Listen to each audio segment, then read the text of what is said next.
My name is Larry White.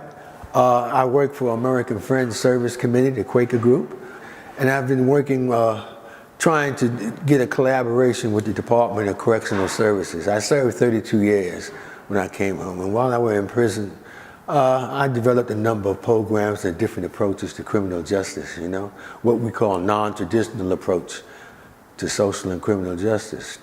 So I approached them, because everybody now is talking about the system is broken. They don't seem to understand it. I want to recognize that, So we had a long conversation with the deputy commissioner, someone I knew from Greenhaven years ago. And they were familiar with my work. So they told me, said, listen, he says, we need some help because they're getting an overload of young people between the ages of 16 and 24 who are coming into the system, overload. And they're coming in with heavy time. Life, 25 to life, life without parole, And when you give somebody at that age, those kind of sentences, like you cut off his life altogether. So they're going buck wild inside the prison system, What we try to do, especially the young people, we try to tell them that their sentence, right now when they get their sentence, they look at it in terms, oh man, I got 25 years of life. I had 25 years of life. I know what that looks like when you first get it, So what they have to realize is they have that, there's some constraints that have been put on their life. But it doesn't mean that your life is over. Your life now becomes one of struggle, a personal struggle to overcome this amount of time that you do this kind of time. The first thing you've got to do is to understand the main concern for you is how am I going to survive 25 years, 30 years in the prison system. And survival means to say you have to learn how to take care of yourself, And so I drew out a whole program for that, how to do that and all that. And we developed a manual. And the state's supposed to take the manual and distribute it throughout the system. So everybody will have the same kind of plan to work on while they're in prison. Right now, they don't get any guidance or direction at all. Yeah, we developed a program, a manual for them. They liked it. Of course, they wanted it, and they want to have control over it and stuff. Probably give it to them, because I didn't develop it by myself. While I was in prison, I worked with a number of related organizations, started a number of organizations. We did this together, so. The other thing that we're working on is a curriculum.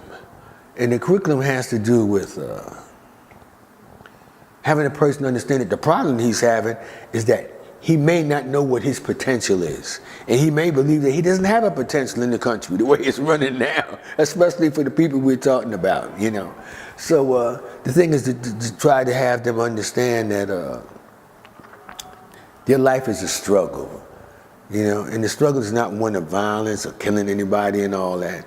The system's not going to change overnight, one swoop, and everything is changed. It's going to be a constant, a constant struggle to change here, to change there, and change there.